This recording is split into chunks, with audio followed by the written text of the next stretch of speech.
For the land of the free and the home of the brave.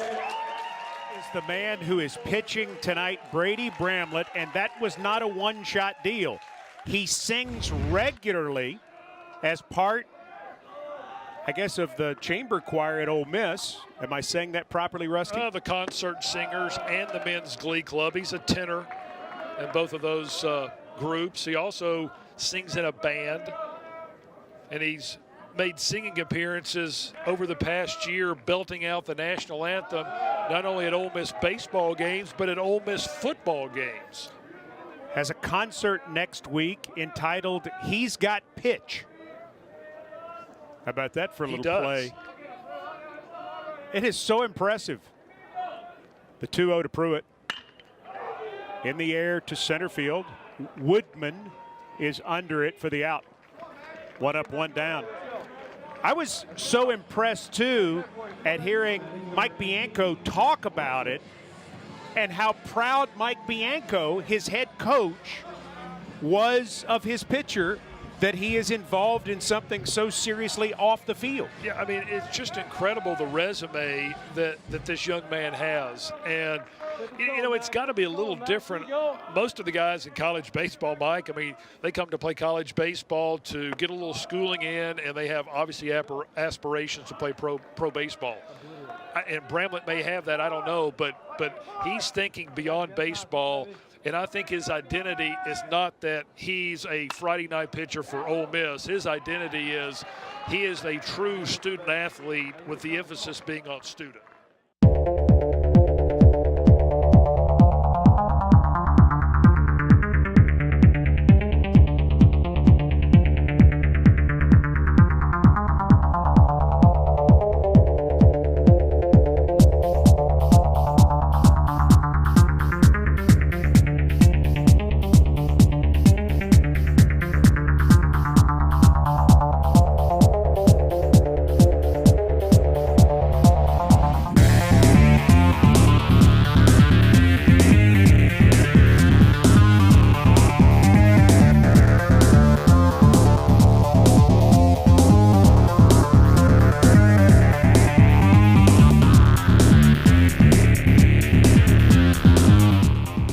Started out church t-ball at Bartlett Baptist back at home. Did that, and then from there went to coach pitch. And my father actually coached me from 7 years old until 13. Well, our family pretty much been involved in athletics, I guess forever. The Bramletts are known for athletics. Yeah, the Bramletts are known for playing ball. And as a small child, I played ball my whole life growing up. And you know, and then of course, when we married and had kids, you know, I did the same thing for my kids. They started playing ball at a young age, and found out they were quite good at it. And he was in church choir, and a matter of fact, the people that were his choir teachers that age are still at our church, and so they always say, we were there, we started it. But that was about the age, and he said, if he's going to do this, he goes, I want him to do it right. No, I remember just singing with my mom. We started out in church. Whenever she sang, she has an incredible voice. It's funny because she's an alto and she can probably sing lower than I can. I'm a countertenor. I can probably sing higher than she can in some instances. But just started singing in church. Whenever she sang on stage, I'd sing with her. Just to become an entertainer, just that was something that, I mean, I loved to do. I loved to be on a stage, to control the stage, and I wanted him to understand what it felt like to do that. And once you grasp that concept, it is enjoyable for you. You're not going to be nervous. You're just going to go out there and do what you've done your whole life. Just like he says, go out there and do your best. So she's really instilled in me at a young age the skill and the drive to want to sing and to really enjoy it. My mother preaches all the time. She said, when you perform, have fun with it. Make sure the people in the audience are loving it too. You can't be a stick on stage. You've got to look the part, you've got to sound the part. Don't get crazy, just sing the music. Make sure it's beautiful, make sure people are loving it, enjoying it, and they see the beauty in the music that you're singing on stage. And she was really tough on him in the singing aspect, just like I was really tough on him in the athletic, the pitching. So he was catching it from both sides. My time at Arlington was where I really fell in love with choral music and with singing. I didn't do it until my sophomore year in high school, which is actually kind of ironic because I didn't start choral music until my sophomore year in college. Weird, I know. But I remember him coming to, I was in algebra at the end of the day. He always comes and gets the students that are interested in choir and brings me to the choir room, and I sang My Country 'Tis of Thee, and he said, "Oh, you have a really nice voice. We'd love to have you in chorale." And I was like, "Okay." But I didn't know at the time like what kind of commitment that was for, especially for choir. I just thought I was like, "Oh, we'll be singing some songs." But it was, I mean, it's real choral music, years to break. But if somebody could just see the work and the effort that goes into somebody that's about to perform, I think then they really understand like this is not a hobby. They're not just showing up out of the whim. Let me sing a couple notes. Okay, I'm ready to go. Let's sing the song. No, it's hours in the practice room. It's hours in the studio. It's hours in a coaching lesson that really hones in the voice or the instrument or whatever it is you're performing on stage. But the one thing that I get from music is just that immediate emotional connection. There's so many feelings and thoughts that just go through the human mind and the human body that in some way, shape, or form, music can just capture that thought or that feeling. And there's just no other part of this world that can do that. That music that just wraps on and holds on to you and just pulls at some kind of heartstring, like music does. Whether that be a classical song, whether it be a hardcore rock song, or it be a pop song on the radio, there's some kind of lyric, some kind of chord, some kind of note that really just grabs the human spirit and just envelops them in some kind of emotion that they're feeling. It was in high school, actually. We're doing warm-ups, and I was like, oh, I can sing that. Just kept going up. And eventually I got to the point where I was singing with the soprano twos and warm-ups, and Mr. Riddick looked up, he said, "Brady, is that you?" I was like, "Yeah, that's me." And his son, James Riddick, was like, "Dude, like you could, that's a real thing, is men singing that high. It's called a countertenor." And I was like, "What's that? I've never heard of that." I was like, "You're making this up." He said, "No, like there's men that sing professionally as countertenors, and they make big bucks to do that." He said, because it's very rare for a male to be able to sing in that range and that octave. I mean, to put it bluntly, it's a man that can sing in the range of a woman. And so that's where the seed was first planted. And then my first studio lesson with Dr. Robinson, I said, "Hey, by the way, I kind of played around with countertenor in high school." He kind of looked at me and said, "Really?" And I said, "Yeah." He said, "Okay, well, we'll develop your normal voice first." He said, "Maybe down the road we'll kind of see what happens with the countertenorism." And then last year was the first time we really picked countertenor rep. So a lot of Handel, as always. And then with concert singers, when we did the Handel's Tetigen Te Deum, was my first time singing countertenor solo, which was very intense, and it was huge pressure because I was like, oh my gosh, I've never sang this like this before in front of a large crowd. Hopefully I can do it. And I was extremely pleased with the performance and the way it felt. And I like singing countertenor sometimes more than I like singing in my regular voice. So It really was. I mean, he was a freshman down here. He was the midweek starter. Came in, was healthy, was playing. I mean, it was great. He was getting an opportunity to pitch at this awesome university. And he was rolling good. He was doing good. He was 5-1.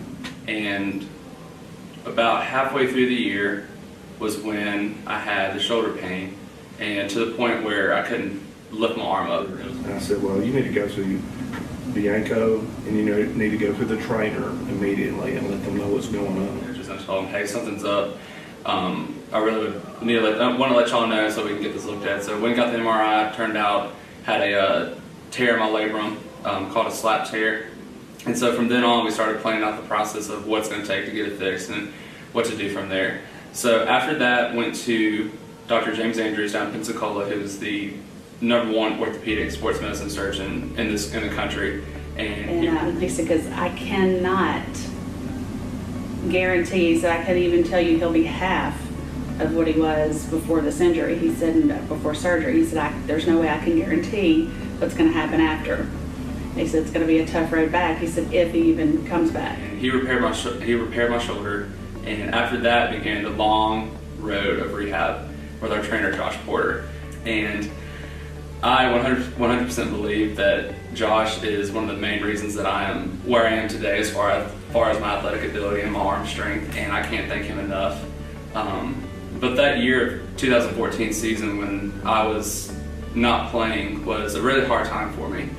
I mean, it was tough to watch my teammates play. I felt abandoned in my faith. I really questioned what I was doing with my life. I was ready to leave Ole Miss. And to go from being with them all the time to only scarcely being there for rehab and for whenever I had to throw, that's traumatizing to a person's health and to their personality. I really became closed off. I mean, I'm not a very, I say I'm not talkative, but sometimes people are like, Brady, you just shut up.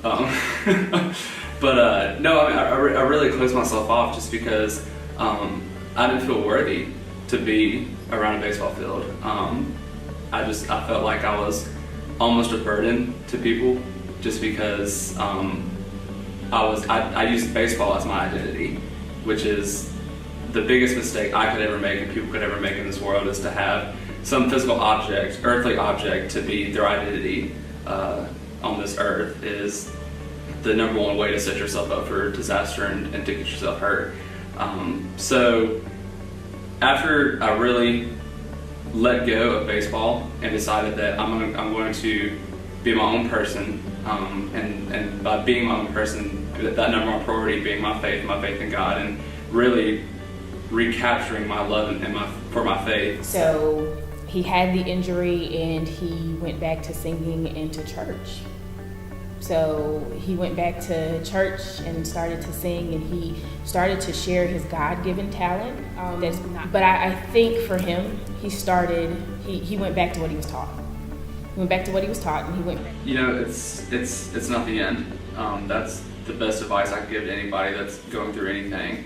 I love the analogy of the bow and arrow, is that the arrow has to be pulled back before it's released forward. And so if there's something in life that you feel like it's holding you back or pulling you forward, just know that it's preparation to shoot off into the future and to excel in whatever it is that you may be going through, and to overcome that.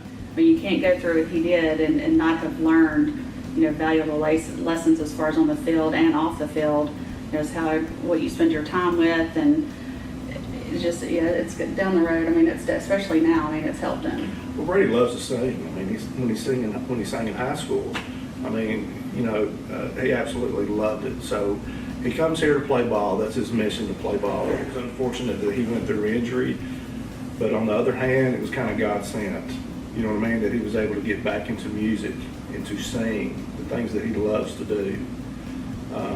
What kept him and sane. it kept his mind. And it kept his mind.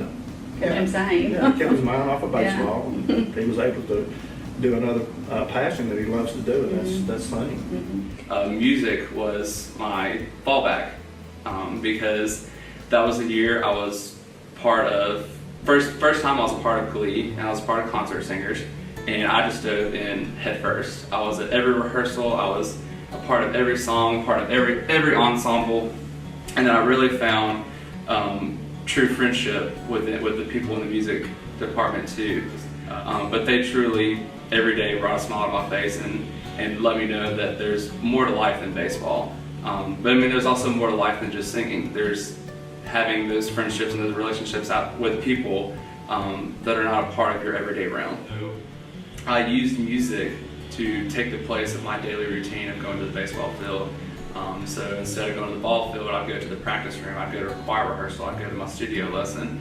And so that's when I learned to compartmentalize my music life, and I learned to compartmentalize my baseball life, which I think is proving now to be most effective, because they're two different walks of life, but yet again they're so mirrored by each other in the approach and the process of what you have to do to prepare yourself to perform and to prepare yourself to play. Brady's case, his windup and his delivery is just so fluid. We've done that in the studio here. I've had him get on one end and go through the entire windup and delivery in here several times, just trying to see what the body's doing, how we can incorporate that in the singing as far as where he has the most fluidity.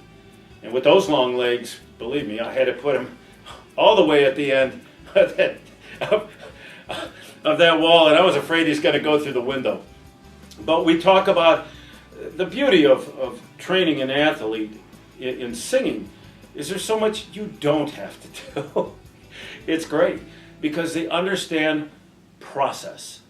They understand that we are, in both cases, we're after an artistic thing, but while to achieve that, we're developing the physical self. We're developing muscles, tendons, ligaments.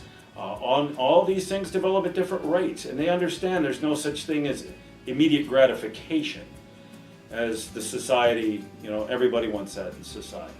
Well, they understand it's a process, bit by bit by bit.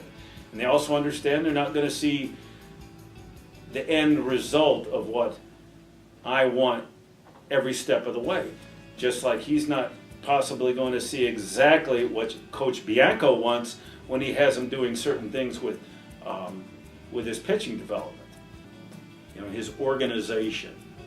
I think he keeps everything compartmentalized so things don't bleed over. Again, you see it on the field. Okay. Guy just went from first to second. Oh, I missed it. But I'm not going to sweat that because, again, he's able to do that. He has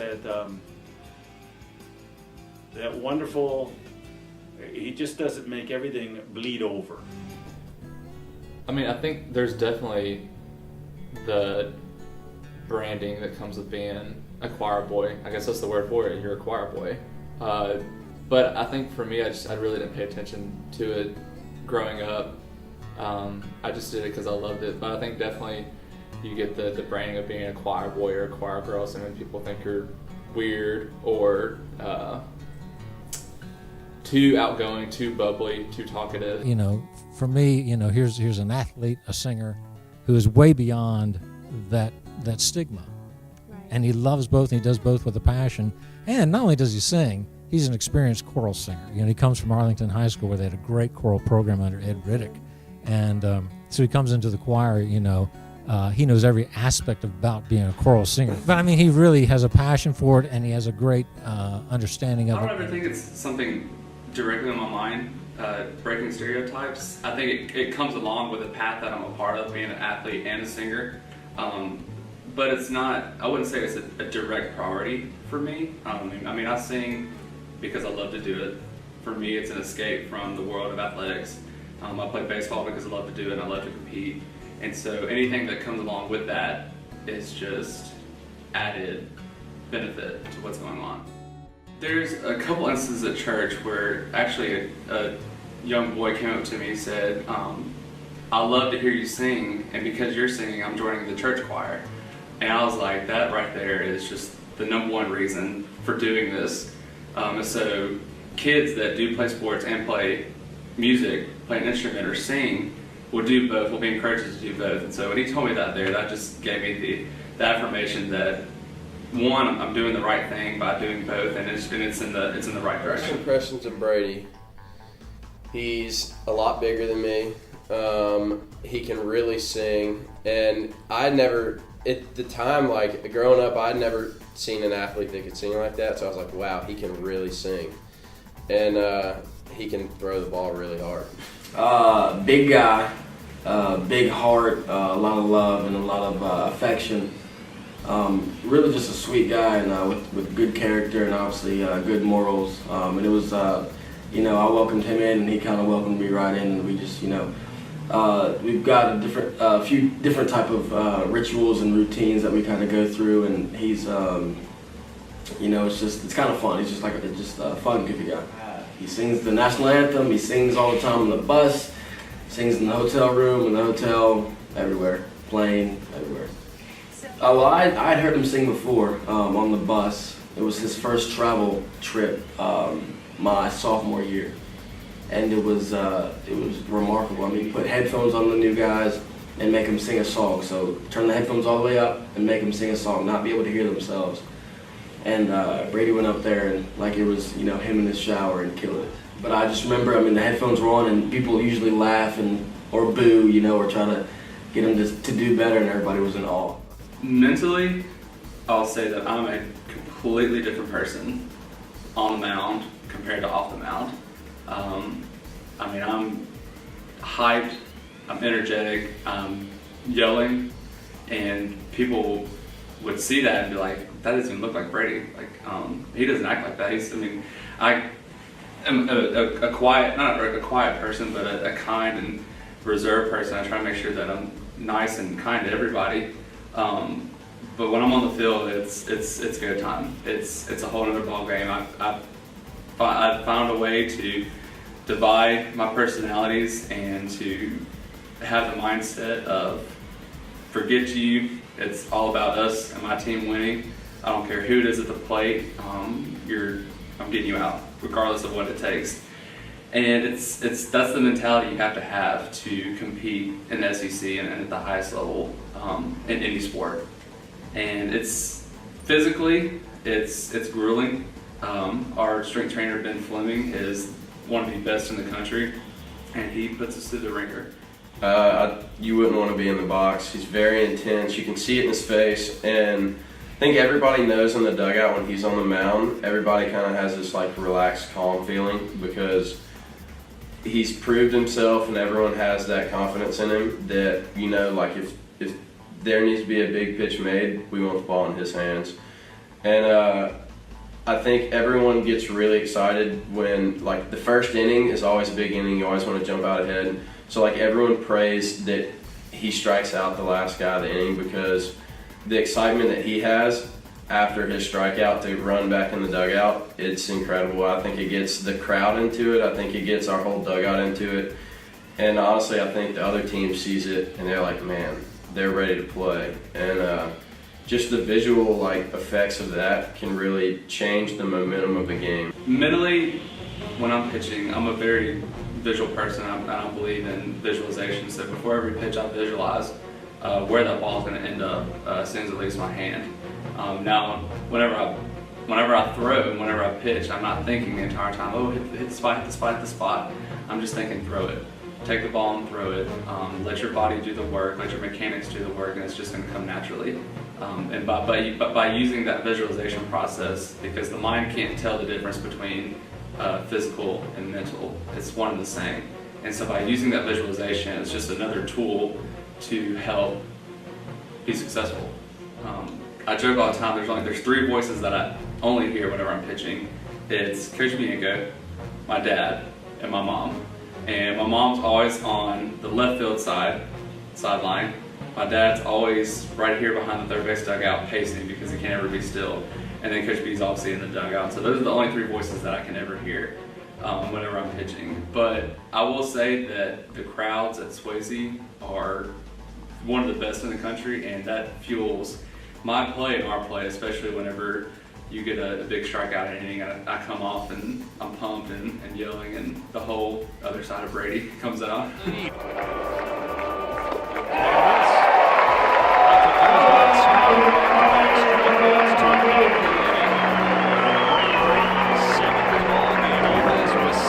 He has always had some kind of a routine since he was in high school. I know he likes to brush his teeth a lot. Yeah, he does it twice. He listens to the same music on the way. But he listens to the same music, and I mean, you can see on the videos before the game when he's about to walk up the steps to meet the team, he does the same thing with his hat, where he pushes it back and you can see, and then he finally puts it down. It starts the night before. So I always shave the night before I pitch. I don't know why, I just did that. I don't know if it's to feel clean or look at the camera, I don't know. But I shave and I always listen to the Misa Regina's Mass this year. So I listen to that all the way through. And I always watch Frozen the night before I pitch. So I always watch Frozen the night before I pitch. It's because last year, no, it started summer ball 2 years ago for for some reason, I downloaded, I watched it, and then the very next day, like I had like my best outing of the year ever since I came back from surgery. And I was like, okay, I gotta watch Frozen every time now. Because once I do something once, it's gonna, and I have a good game, it's gonna stick the rest of the year. So I always watch Frozen the night before I pitch. And the morning I wake up, I use the same towel every morning the day of. It's clean though. I wash it every week. I always put Caleb on the radio station, listen to Caleb while I'm in the shower. Get out of the shower, I hang my towel up the same way. I get dressed, and then I brush my teeth twice. I go crank my car, and then I come back in, and then I turn off the radio, turn off the lights, shut the door, and get in the car. I try to park in the same spot at the baseball field every day. I go to my 10 o'clock class, and as soon as I leave my 10 o'clock class, I go to Starbucks and get a cup of coffee. And as soon as I leave there, I come to the field, I sit in the same spot, I go to the pregame meal at the same time, come back from the pregame meal, come back in the locker room, shower again, just rinse off to wake up, and then put my clothes on. I put my socks on the same seat every time. I wear the same pair of shorts and the same undershirt every game. Then I listen to the same playlist every time during BP. While they're having BP, I sit in the locker room and I listen to my playlist. Finish that. I read my daily devotional, put that up, then go to the team pregame meeting. After that, I do my breathing exercises, come back in, grab my glove, grab my jacket, grab my hat, and then go to the dugout, bring my cleats, put my cleats on the same way every time, and then walk down and then do my pregame warm-ups. And the star that he is on the baseball field, that this doesn't come out more, the singing part of it, because one of the things, I don't know if we'll even get into, is what a representative he is of the university. He's part of the SAC committee and represents the Southeastern Conference nationally when they meet with all the chancellors and the presidents. But he is just a tremendous representative and, as you said, role model because it's neat. It's unique. We've never had a baseball player here that was a singer and that can do what he can do. Right. And I think his teammates, were he's singing the national anthem, or they see him at a football game singing the national anthem. I think they're very proud that that's our guy. Right. Doing that. And he was answering it earlier, and I think one of the things that's when you talk about singing, it takes a lot of guts. To do what he's doing in front of 65,000 in a football game or 10,000 at a baseball game, is pretty courageous. I think children, when they're playing sports, learn at a very young age. I think one of the reasons that I believe that college athletes are so valuable in the business world is because they do something different than the regular student They may have a business degree just like the regular kid that goes to that college, but Brady's got to pitch in front of 10,000. And although it works out for him a lot of times, it doesn't always work out. Right. And it's tough to fail. But it's especially tough to fail in front of 10,000 or on national television and literally in front of millions. So I think to be able to handle the adversity, I think that work ethic and that teamsmanship, these are things that you can get in other things, but I think when you look around like here in Oxford, where they have different complexes where kids can play sports, it's these kids are learning life lessons, not just getting a trophy. Just like the commercial, they're usually going to become a pro in something else besides the sport, and Brady will probably have the opportunity to be a pro in both.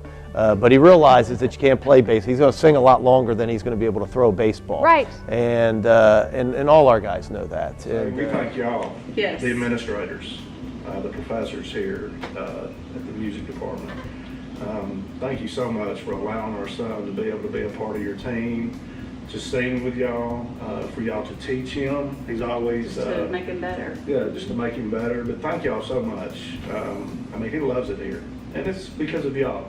It's because of the people We are forever blessed and forever grateful that you guys just welcomed him into the family and just made him a better person, a better singer, just all the way around, that you just helped him on his journey in life. Forever blessed that you've allowed him those opportunities.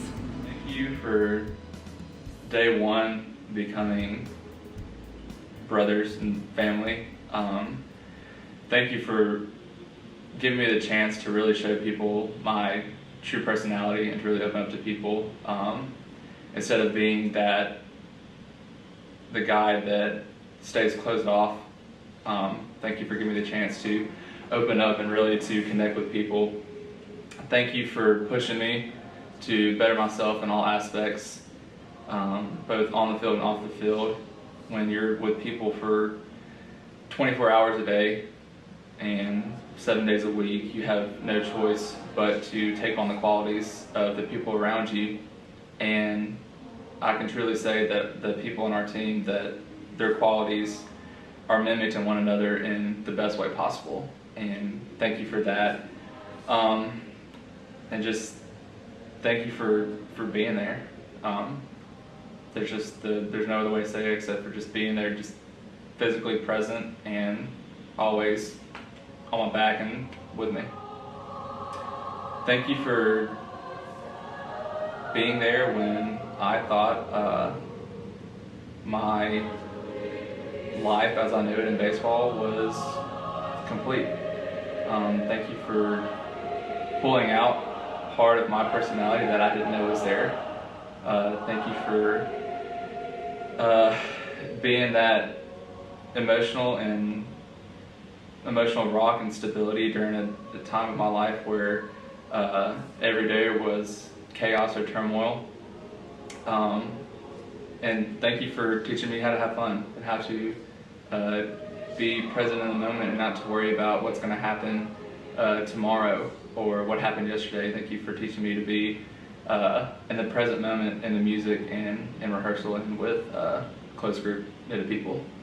Great. I mean, being at Ole Miss has been the best 4 years of my life. Being on campus, just being in the realm of the Rebel family. And when I say family, I truly mean that everybody here, a part of this school and this campus, are family. And once we leave here, that we'll know that somebody was a part of this family, because all you have to do is give a short hotty-toddy and you already know. Thank you for all the opportunities, both in athletics and outside of athletics. Thank you for accepting me, to give me the chance to actually come here. And thank you for being a school that truly makes you feel part of something that's bigger than yourself, to where you represent the Ole Miss name, to where you leave these grounds and you know that you have become a better person in your 3 years, 4 years, 5 years here being a part of Ole Miss, and knowing that you have graduated from the University of Mississippi, but you will never truly graduate from Ole Miss. Swing and a miss. Elton goes down swinging, back-to-back strikeouts to end the inning for Brady Bramlett, his 7th of the ball game. Ole Miss with a 6-2 lead.